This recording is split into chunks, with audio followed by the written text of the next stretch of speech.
Hello guys and welcome to the ProDota Cup by Smashcast TV. We are here in this beautiful tournament, of course, sponsored by Vätte. And if you want to bet on your favorite ProDota Cup team, I would like to recommend to you our proud sponsor, XBet. XBet offers live betting on all ProDota Cup matches, offering the best odds and the highest payouts. Win with XBet, use bonus code BOUNTYX to depositing it on. That said, guys, let's get into game itself. We have the last match of the day, a best of two between the guys of Unknown.xiu, unknown team, and of course the form squad of Wolf Gaming, including classics. I can see JW and Staking. Oh my! And also, well, it's nice to see him back in a team and in the ProDota Cup. Woo! Glad to see the big fan back. Big fan back. Had high hope. That said, guys, my name is DSwordfish. Let's get right into the draft. Hope you enjoy the cast as per usual. If you do, give me a Twitter. Let's see what the draft has. We have on one side Crystal Maiden and side team. Oh, actually, complete.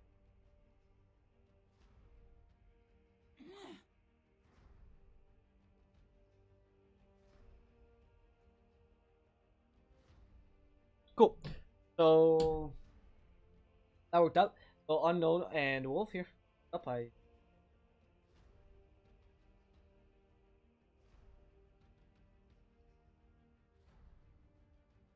and Crystal Maiden, Nyx Assassin, Winter Wyvern, and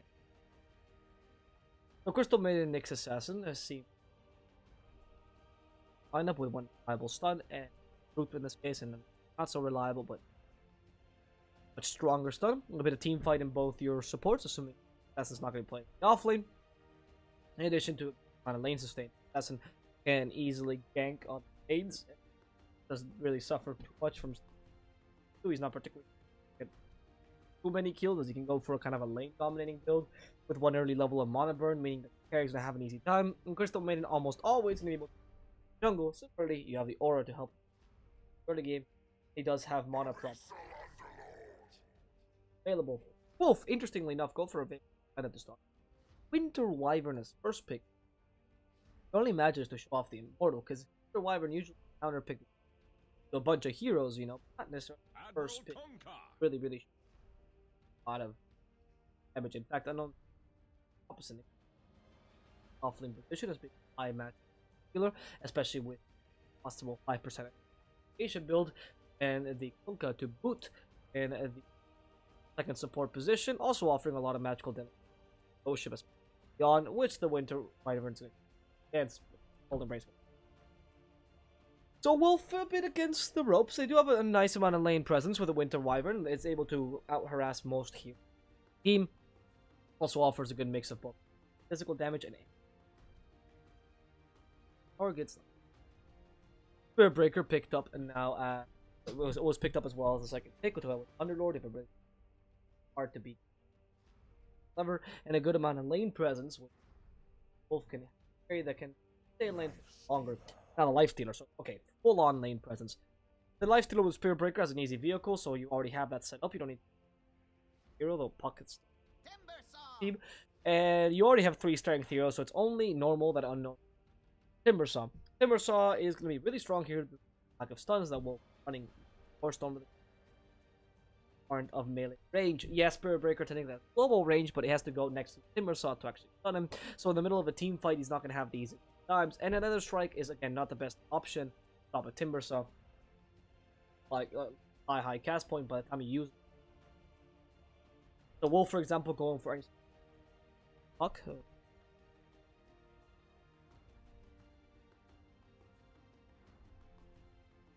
Of course, you could always go for the OD, but the OD would suffer way too much. Assassin is kind of calm.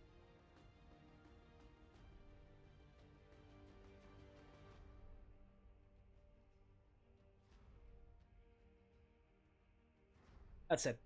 A Wolf standing out the last. Okay, a little bit of good hero with the life stealer. For now, Unknown still has a pretty good draft. Not as secure lanes, but they can get a lot of kills with the Coca Crystal Maiden combination. That's probably what they're going to be looking for. Nick Strassin also runs really well in an effective tri-lane, so on a tri-lane. Either way, very versatile. Now against the Lifestealer, they could go for... What would have actually been a really good pick here. But the Juggernaut's still available. It does translate well with how much... Clinks is actually a really good idea. Fight the fact. Actually, no. The Juggernaut seems a bit better because it's Gyrocopter also a good option. Because he doesn't do too badly against Lifestealer and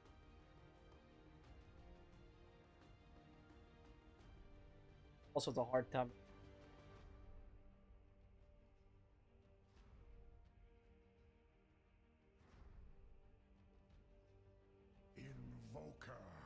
They're gonna running the K position. Okay, so I was not wrong about that. I was going based on Wolfspan. Apparently they don't. Unknown will go for the pushing potential that you're looking for. The ability to have a life like early on, you can go find it really the spot. That sounds like works wonders against them. You can stop a Spirit Breaker Underlord from all efficiently. Actually a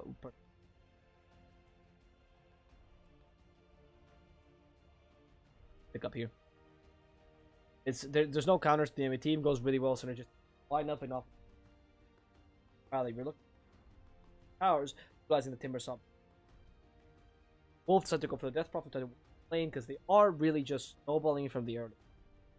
Utmost lane domination. One of these heroes. In fact, they all do really well, especially in combination with the speed side of skill. Farm in the early game. Essentially, all Wolf has to do is wait for the back to Wolf. Etc. Once you get to 30 minutes in, Timbersaw has outmatched or that's by that author like. It seems like Unknown is not too far behind. They execute it properly. It's all gonna depend on how well they.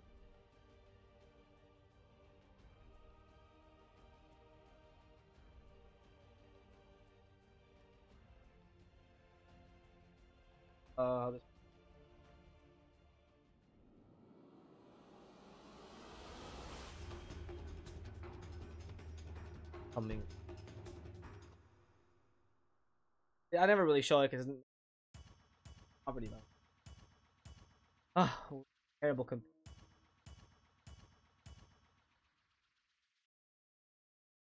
Not gonna do anything. That's wow.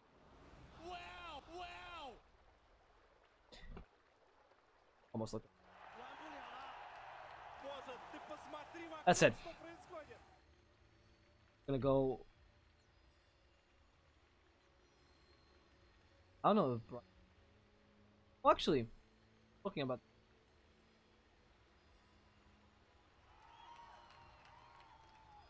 There's actually, yeah. That's so Bryle in this might be okay.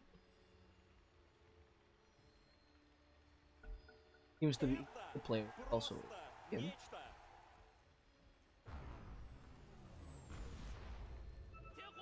Interesting. It's good that we're getting a bit more mixed team. Actually, really, these SA so as the boost now. That's it, guys. Let's present the team. Before we start with the game, my name is Swordfish. I'll be your caster for. Hope you enjoy the cast as per usual. If you do, feel free to follow me on Twitter at Swordfish. Now let's see what both teams have to offer. Wolf here. Team Wolf will be on the Radiant side, and we have Mario on the Winter Wyvern in the support position. Second support being ProDota XL as the Spirit Breaker. In the mid lane is going to be Bryle. Could be Ryu Pe. Could be, or just another Peruvian. Does seem to be Spanish, but he's playing the Death Prophet in the mid lane. In the off lane, we have MJW, of course, as the Underlord, and finally, as the carry, it's going to be Snaking, playing that Lifestealer. As for the guys that are unknown, or they're already attacking this ProDota rather. It's not really Boba, and the Torrent's is going to hit as well. They body block him perfectly. The Sunstrike isn't even going to hit onto this poor Spirit Breaker. He's lost a lot of HP. It's a really hard target to bring down, but they managed to do so. Fantastically played there by Unknown. Taking one of the tankiest, the tankiest hero in the early game. at level 1. The tank is here, even more tanky than Ogre Magi. Just basically because of his high armor. And actually, no. Ogre Magi has less HP, but I think this guy has less. Overall, one of the tankiest heroes. Maybe him and Ogre Magi kind of fight for that. They take him down with the amazing amount of stuns they got out. So really good play by Unknown. They took advantage of the overcom. Played to their strengths. That's clever. Now, anyway, sword. Actually, starting out with Poor Man's Shield to begin with. I like to go mangoes and buy Poor Man's Shield. But because you can have a pretty decent. Really don't have it. Even Lifestealer would be strong if you can kill him in time and purpose afterward. Especially with a help. Regardless, sword is going to be put out of lane. Why the mangoes are and damage what Wyvern can do. That said, we should present these guys really quickly. We're going to have sword on and then off laner. Assassin. XXXXXX. Playing the critical support position. Second support. H. Funka. The Timber Saw played from Angels from Hell. And finally, J Mari is going to be Timber Saw versus Underlord alone. That's a nice option. Just dominating. Timber Saw. It's maybe 2 levels of Whirling Death is not a bad idea. Usually, I'm not a big supporter of the idea of 2 levels of Whirling extra damage, but you're up against an Underlord. You can harass him a lot. You don't need to. I don't know what's. I mean, while Kunkka can either gank mid lane or gank sword, sword is going to do a lot of it. That's really good. A lot of those small little plays, right? I believe that maybe the 4-mans was just to prevent the win. Wyvern attacks when Arctic Burn. They're still not that useful. Like it's much worse. Like the damage of the Wall Embrace itself, of course. Arctic Burn is worse. Why mango?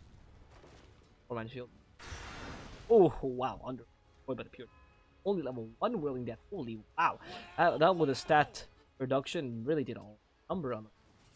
I was not expecting them to get that soon, but Angels from Hell just finishing him off quick.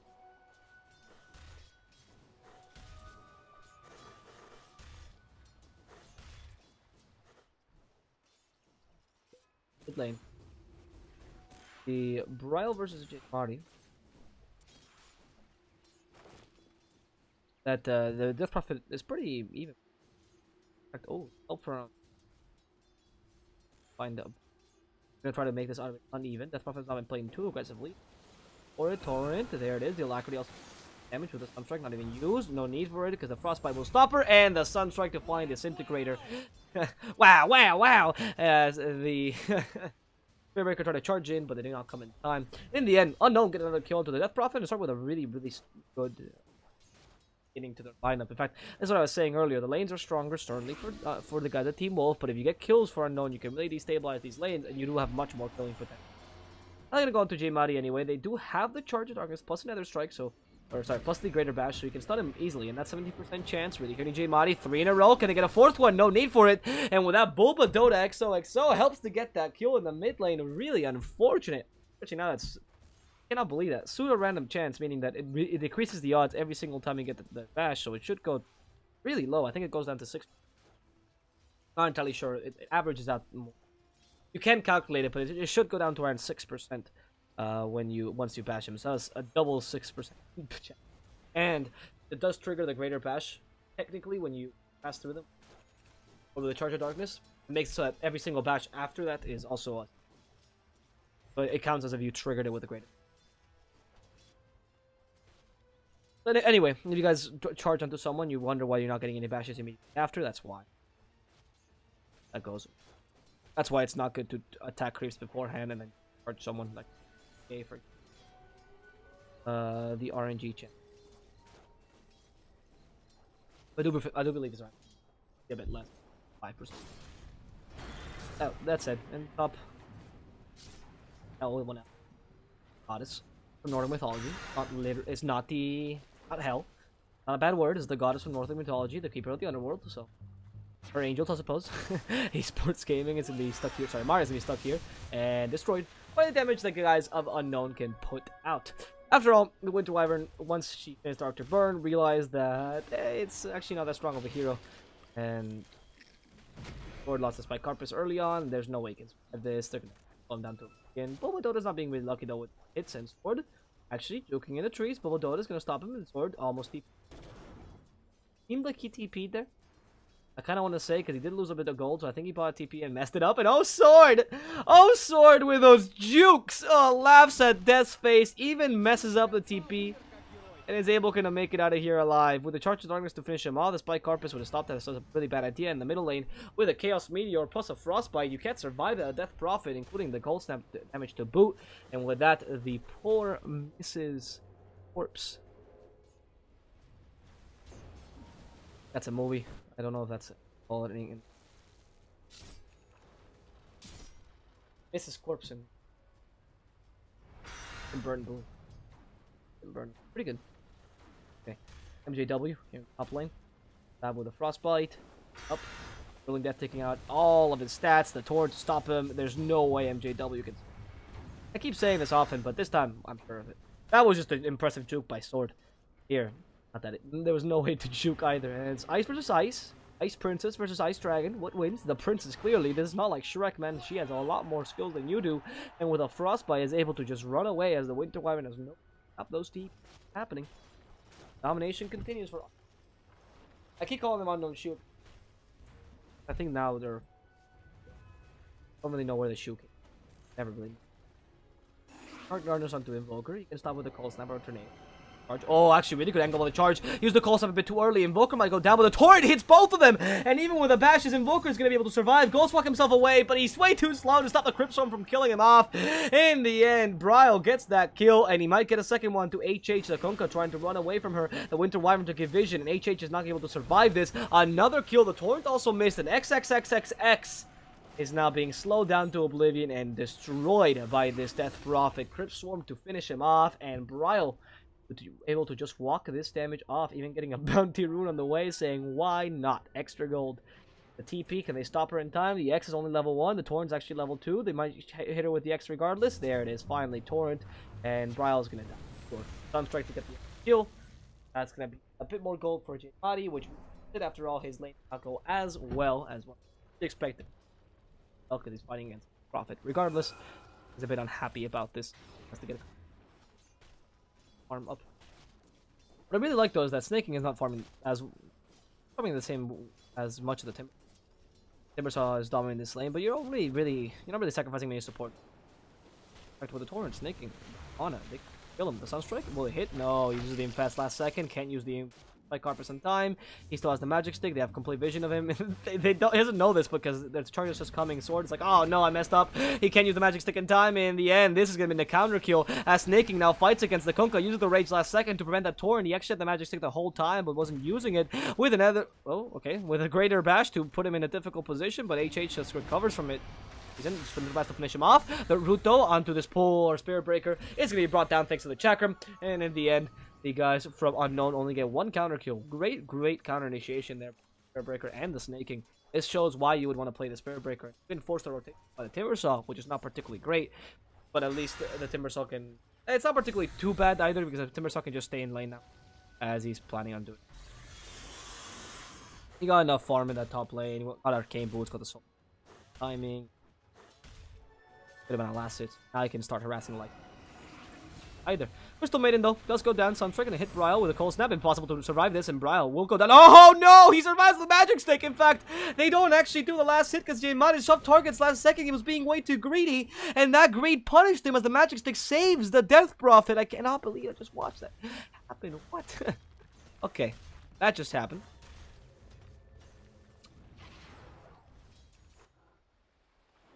But that I don't know, lose some of their advantage. I mean, they lost all their advantage. Wolf is finally back up, and I mean, you know, the Timbersaw is pretty powerful. They prevent most of its damage with the Rage early on. It's not like Angels from Hell can went for the. It's like 2 levels of wood. A very popular build, and someday I will understand.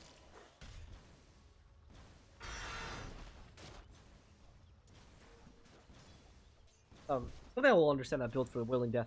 Never really understood. I guess it's more efficient. Damage increase 40, which is roughly the same, but increases the latch range by a lot, and has a lower cooldown. So technically, the damage is more like over 12 seconds, assuming right. For 12 seconds, you can 2 Whirling Deaths you can use. If you were to increase damage by 40, that's an increase of 100 damage. Not even pure, it's magical. Well, even sometimes you can make it pure. Mostly magical. The point is that Whirling Death will deal more damage as well, so there's going to increase. Sorry, that Timber Chain will deal more damage as well. I never really understood why you. I think the second point. It's very popular again. Goes from Hell. He's gonna be open wounded. He's gonna Whirling Death himself. Oh, that would Timber Chain himself away. Survive that. It's one of those things that I've always seen pros doing. No matter how I analyze it, math. Unless you're doing, which again does not. It seems okay, but Unstrike. Oh. Poker, by the way. Well, ProDota has to use the Shrine. In fact, TP Shrines is not the best of options. Come in with. Well, either you get a Greater Bash there, and you could right there. That was not of TPs. It had to come a bit earlier, would have been helpful, of course. That was a really long, not really a rant, more.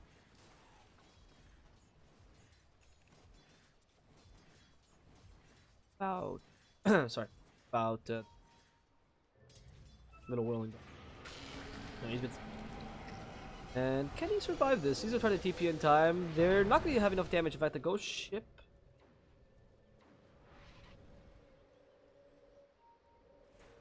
If it, yeah, okay. So it seemed to go through the Timber Saw. That was a little bit of a visual bug. It didn't really happen, but the good thing is that the Timber Saw survived, probably thanks to that Ghost Ship.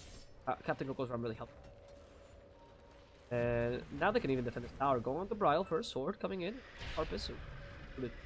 Stop that from happening. Wants to get the Vendetta damage. Wants the Chakram. Slowing down Brile. That's the perfect target. Oh, the Impaled misses, even though he did it out of invisibility, so that's unfortunate. Frostbite, though. They try to stop with Spike Carpus, so Sword is about to die. In fact, the Timbersaw will die first, and this was not the best engagement for them, as they just lose one. It might lose Sword as well. That losing Timbersaw is really important. In the mid lane, actually, the Invoker gets killed by the Lifestealer. Was that really just him? I think he just went up to Jimadi and destroyed him. Meanwhile, Sword in the bottom lane, being harassed slightly. Another strike to finish him off. Now HH only left alive. Torrent used, but it was very obvious. ProDota wants to charge him again. Has the magic stick full, so he can heal up entirely. And they don't even need to charge him. They just wasted last second because why not? The Ghost Ship misses completely. ProDota, is he brought back to the X? No, not with a Frostbite to stop him. And Unknown will be losing 2. And for the price of 1. Pretty good as the Uberlord comes in with that ultimate and is ready to bring back 2. 1 tower. He'll go back to base, probably. Oh no, he has enough healing. Magic Stick. That Magic Stick has been really used of using low cooldown spells like Crystal Maiden or high spell usage heroes like Assassin or would rely on combos. Magic Stick or Magic Wand. Most of them have magic. Off it. You can see a Spirit Breaker with magic.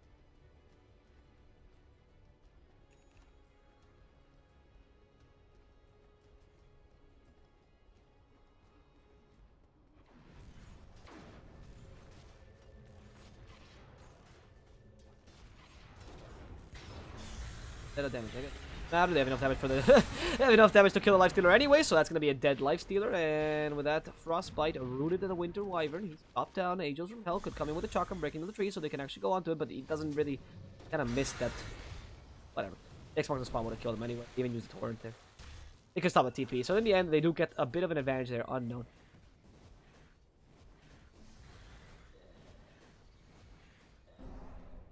Or the progression. As you can tell, because Unknown here are able to get the extra damage around both kills. They don't have the extra farming speed though, so they really have to benefit from the extra experience they got. Team fights. However, these team fights are not working out well for them, especially they lose. Here, look at this. Crystal Maiden dead. Now the Charge of Darkness to hit the poor Nyx Assassin. He's been stunned out and destroyed as well. The Infest even used to finish him off. An Angel from Hell without much mana. Can he really run away? He has a Timber Chain. The Torrent actually stops the enemy team from following him through. And that could have been a really good kill, but a fantastic Torrent by HH. Actually, they're live, so good job there. This Kunk is playing really well, even though he's dying a lot. Getting the Timber Saw. A lot of certain deaths. And Angels from Hell has not been given any time to actually farm, which is fortunate.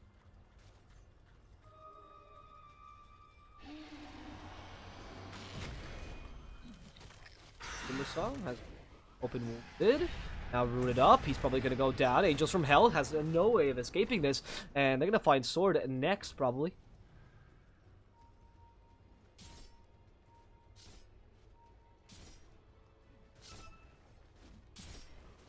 They're just going to ignore him.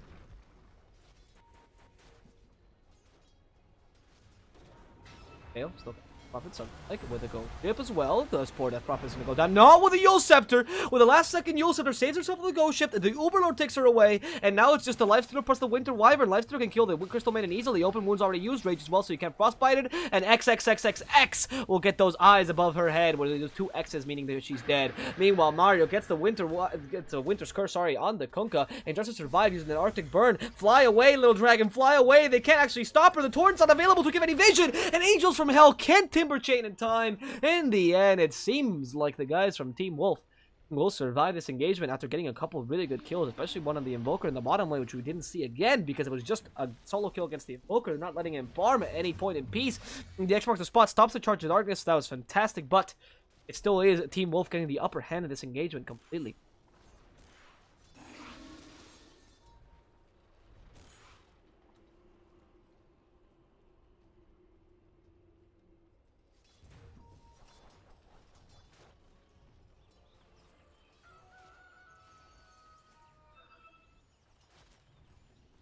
With this,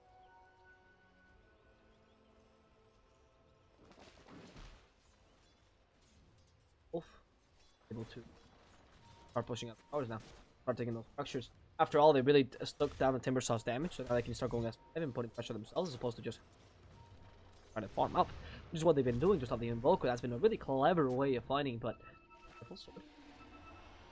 Oh. Yeah, they definitely see him. More or less know where he is. Yule Scepter, the Vendetta's about to end. The sentry's also ready. They're gonna try stopping him down. They even use the ultimate sword, still under the sentry, and just the last second of damage is enough to finish him off. Meanwhile, though, they do lose the Spirit Breaker Harrow. Winter's Curse will ensure that the Kunkka dies, and no more Torrent. Ooh, the Kunkka survives just barely, but in the end, the Ghost Ship comes out a bit too late. We'll stun out the Death Prophet. That's all it will do. No Captain Coco's Run for anyone, and that means that it's time to leave for Unknown. I don't think it's the best option. Yeah. Okay. From Hell just want to come in. He's still fighting against the Exorcism. Really careful. Brawl can still deal a lot of damage, and the Overlord will just bring them back to their shrine, heal back up, and use this to go as a 5-man wipe. As a 5-man wiping squad, sorry. As there was no way that they could actually stop the Underlord there. That was really good position. And if it caught him, he kind of baited them enough so that Timber Saw didn't have enough damage to kill Lord. Had they done that, that would have been a disaster, but Overlord is always a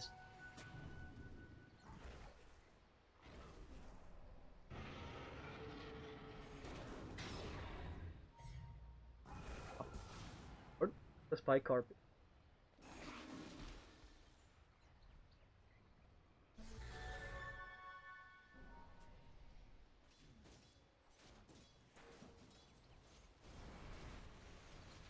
Right, next, the Lifestealer seems to be going for Desolator. Also, a kind of a glass cannon almost built, because you naturally do grow a lot in terms of making, and it's 3.1 per level, so that's bad. You grow a lot in terms of strength, and then you, with plus your feast work. So that's gonna, guys, at Team Wolf, especially if Midas build, he's gonna hard blaze. You've already stopped the Timber, so fact. Oh, I mean, it's plus no just. So it's not gonna be a. And on top of that, Desolator is really good at pushing towers, which allows you to kind of utilize the Death Prophet. Okay. You know, I would actually like to see a Death Prophet, but those new items, itemization for Death Prophet is great. Dusty. Goodbye, Nyx Assassin. They have enough damage to finish him off before he gets out of the stun, so ProDota is just fantastic at cap. Which is why putting him in a core position. Okay, they could pick the Clinks, and Clinks are really good against most of this draft, except Spirit Breaker is such a good counter to it. But I always am surprised when people in pubs, in pubs especially in low Invis here, wonder this for whatever reason. Really shouldn't do that anymore. You want to counter them? They always pick a Slaughter, or they pick a Bounty Hunter. Right? Oh, Track, yeah. Or I got my damage is so good. But in reality, picking something like a Spirit Breaker that can go in and dust you no matter what, and global kind of range on it is much to counter these. Cool.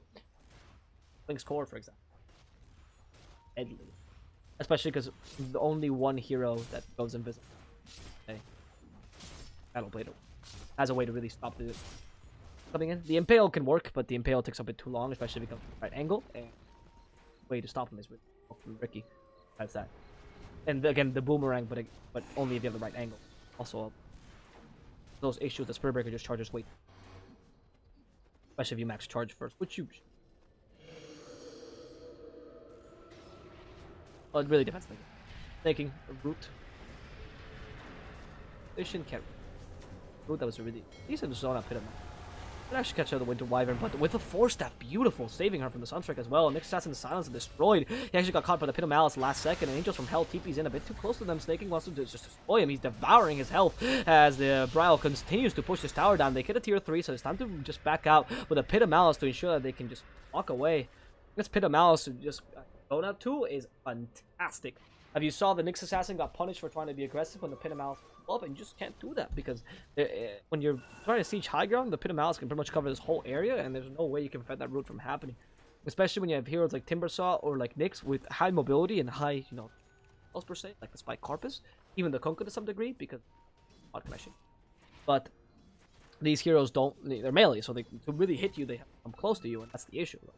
The Malice really hurts melee heroes of the style, especially melee bruisers like the Kunkka, who starts losing his activity as damage dealer in the late game in terms of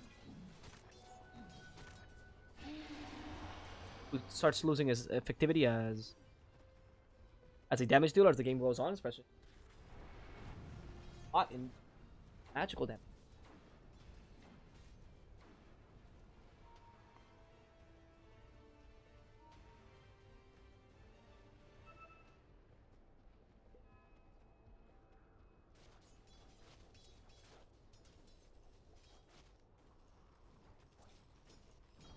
Pushing will continue. The pushing will continue. Okay, the guys at Wolf, as they start putting a bit more pressure and start forcing 5 versus 5 engagement. It is really... As they will most likely win them. Spirit Breaker charge coming in. The root. Oh no, it's stuck, especially with the silence. He can't go anywhere, and the charge is not even going to complete. They have enough damage to finish. And this is the issue. J-Madi has had a lot of positioning issues this whole game, but before, since he's a Timbersaw, he can play that kind of aggressive, tanky way of playing where you just soak up all the damage to the enemy. Right now, you really can't do anything. Invoker, despite having Ags, is still not high level enough for him to have a high impact of the storm. It's only a level 3 tornado. Level 3 in terms of Wex, so level 3 in terms of distance, which I think is 1600 distance, if I'm mistaken, more or less. It's still a decent way to stun, but it's really not as useful as you'd expect from a... Anyway, they go and stun a Timbersaw. Silenced up. He's been slowed as well. He's been stuck in the Pit of Malice again. He's going to lose more Bloodstone charge. That's another dead Timbersaw. Actually commits suicide, but they kill the Nyx Assassin as well. Timbersaw's down to 5 Bloodstone charges. Nyx Assassin is down to being useless. And you see the guys at Wolf just completely wrecking Unknown's draft, knowing exactly what they had to do this game. And Snaking is going to start pushing this tower down. They already took a tier 3 up in the top lane. They own a second tier 3, especially with the Exorcism. It should be easy to take. And if they just come close to them, the Rod of Atos, like I said, you see that tornado? No impact. Also, barely any damage early on, even with the quads. The Ghost Ship will hit though. Snaking has no rage. Will survive just because of that. Force Staff goes into the Underlord so he can actually come out of here alive. Really good Force Staff. A second there, I thought it was a punch. Turns out it was a hook. He just kind of turned the right direction before got Force Staffed away. Really clever there.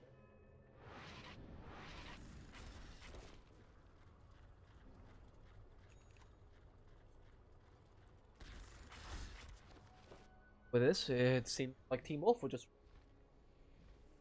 They already have a tier 3 top lane, a tier 3 taken in the bottom.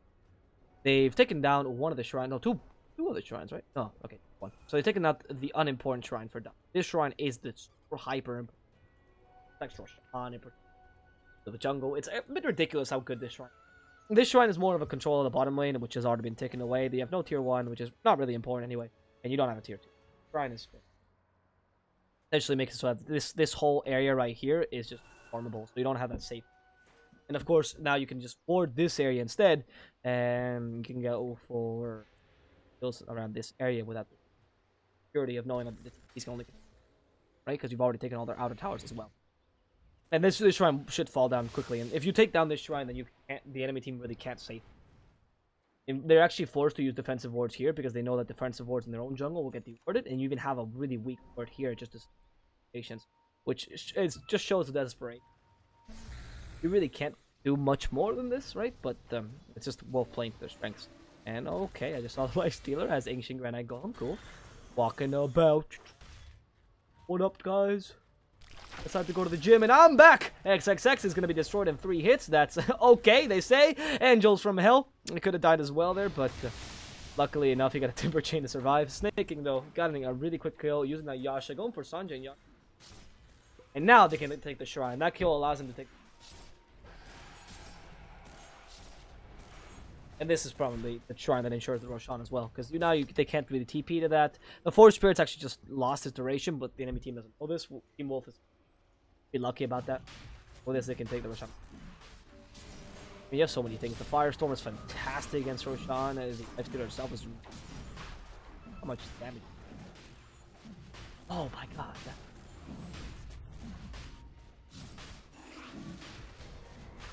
Alright. That's it. That's good. Yep. Takes it.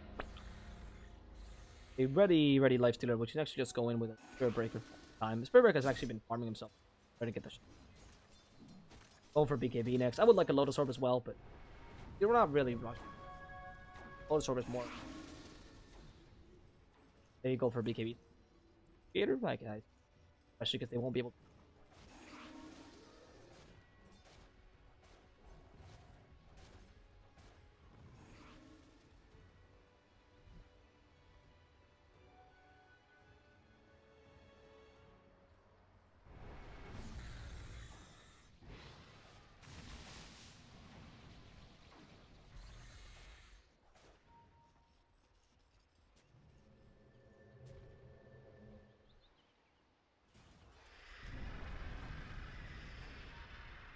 Charged up. This could be a...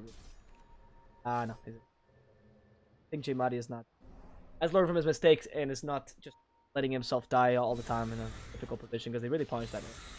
Angels from Hell stuck down with the open wounds. There's a rage to stop the Trainer from being infected. Angels from Hell is going to die to the infest damage. Fantastic play there by Snaking. He even got confused there for a second. He went into a preview like, what? But that's level 3 infest. 400 magical damage once all the reactive armor stacks are up. That's really smart. And... also gives you the right amount of positioning because Fest does have a little bit of an extra range more than... That was a really good play by Snake. This is why I wanted to see him. XXX is going to be destroyed thanks to the open wounds. Now going to J-Madi. Annihilated by the Lifestealer's damage. He's been silenced. Can't move anywhere and can't use any spells. And of course, the GG well play is going to be called out with that Invoker death. Unknown.xiu will be losing that first game against the Americans from Team Wolf. Meaning that Team Wolf will get... a victory in that first point in the ProDota Cup group stages. So this has been ProDota Cup American version. We're gonna come back shortly with the last match of the day between Team Wolf and Unknown.xiu. Literally the last match, as it will also be the last match of the best of 2. Hope you've enjoyed the ProDota Cup for today, sponsored by XBet, and hope you've enjoyed my casting as well. My name has been DSwordfish. I've been your captain. I'll see you guys very soon with the next game of the day between Unknown.xiu and Team Wolf. See you guys.